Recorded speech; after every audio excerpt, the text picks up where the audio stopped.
The Freewell Variable ND 6 to 9 stop hard stop ND filter. I think hard stop means it doesn't go all the way around, but I was under the impression that hard stop was like the Polarpro Peter Mckinnon variable ND, where it actually has like clicks like you would find in an aperture ring on a lens. It actually says hard stop on the website for this exact filter, and it doesn't do that. It just stops at each end, which granted is cool.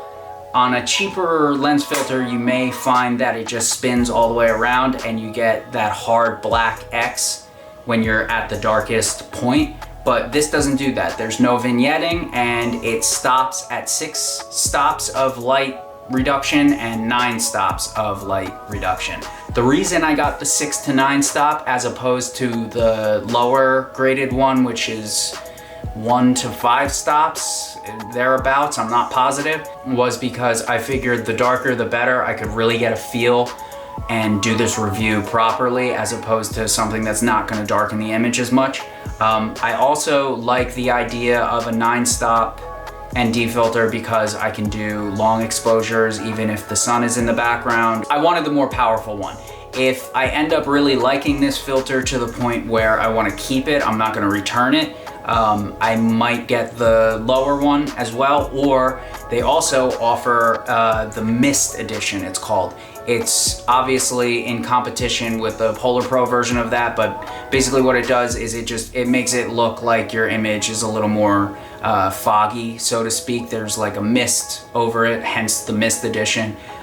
Lights will have that real glowy kind of blown out look, but that's not this one. This one is the one that is just clear, and it gives you like a sunglasses effect for people that don't know what an ND filter does. For beginners, if you don't know what a variable ND filter does, basically as you turn this thing, so if I can get this magnetic lens cap off, basically if you watch, as I spin this, it gets darker.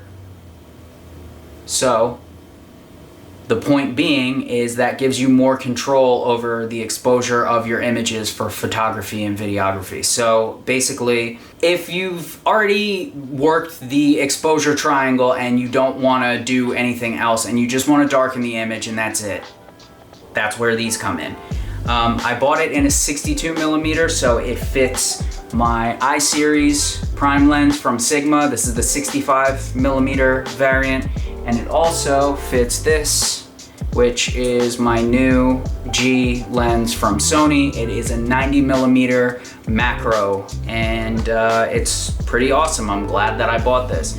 Review inbound for this lens as well, because I'm working on a review for this.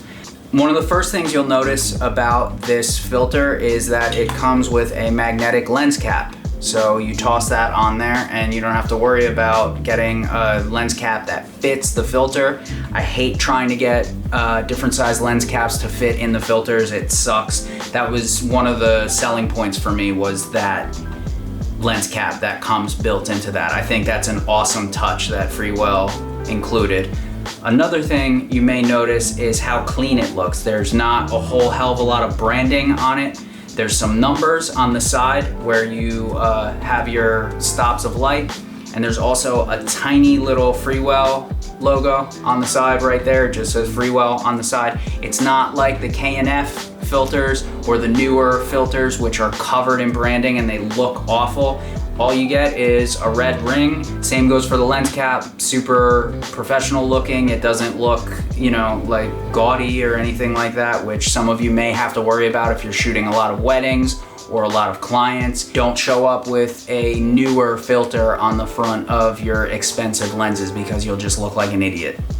It also comes with this magnetic case, which does close with the lens cap on it, but you have to get the filter perfectly in the foam to get it to close. I've actually seen some reviews where they say it won't close, but mine seems to close perfectly fine with the lens cap on there. I found out about this again because I was reviewing the Polarpro filter and I saw that this was a more affordable option, and as far as filters are concerned, that's one of the areas that I want to be as cheap as I can be without sacrificing image quality, because as you guys know, the more lenses and the more sizes of filter that you need, or the more types of filter that you need, the more money you're spending. And if you're buying a $300 Polarpro filter for each size lens that you own, that can get pretty expensive pretty fast. And I don't know about you guys, but I like spending money on gear that is fun, and filters aren't all that much fun, are they? Let's get on to some of the test footage because I've run out of things to say.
So the Freewell Variable ND filter is a great thing to have in your camera bag, especially if you find yourself shooting in bright sunlight often. If your clients are always asking you to go out and shoot at that horrible midday time when the sun is right overhead and everything looks awful, it's good to have one. There's a reason we like fast lenses. We want to shoot wide open and get that super dramatic bokeh in the background. Me, myself, I've found myself doing that a little less more recently. I used to shoot wide open most of the time, and I found that it actually sacrifices sharpness because each lens has its sweet spot. It's not normally wide open.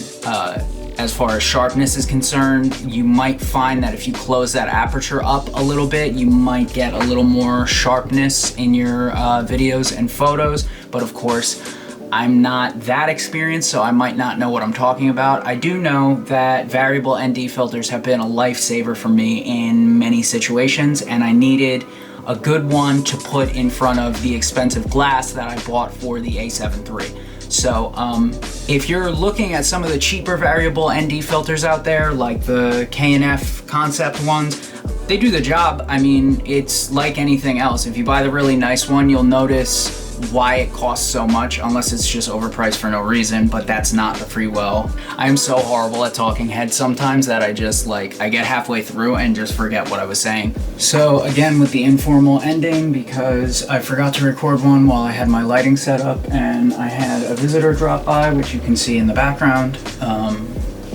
She's not my cat, she's one of my neighbor's cats, and I don't know if they take care of her properly because she's super skinny, so I just give her some treats sometimes. I hope you like the test footage, and I hope that you enjoyed this review. I'm going to start working on the G lens review, the macro lens review next, but I have some work coming up, so that might not be for a week or two. I've been trying to keep up with the YouTube channel and continually upload, and I appreciate all the comments and the likes and the requests. All the feedback is awesome. I've really been enjoying doing these reviews. It gives me a creative outlet, so to speak, and I'm thankful for where I'm at. I don't mind doing reviews of filters, but things that involve filters, lenses, camera bodies, things of that nature are kind of difficult to do good reviews of because you need two cameras to do it, and every time you go out to get B-roll or you go to take some test footage, you have to A, have two cameras, and B, jot down like all the settings for each shot and remember which shot goes to which settings and all this crap, and it's a little more difficult than it is enjoyable, and I'm such a baby that I like can't really keep up with that. I'd rather just do easy reviews of like backpacks and stuff, but I guess that's just me.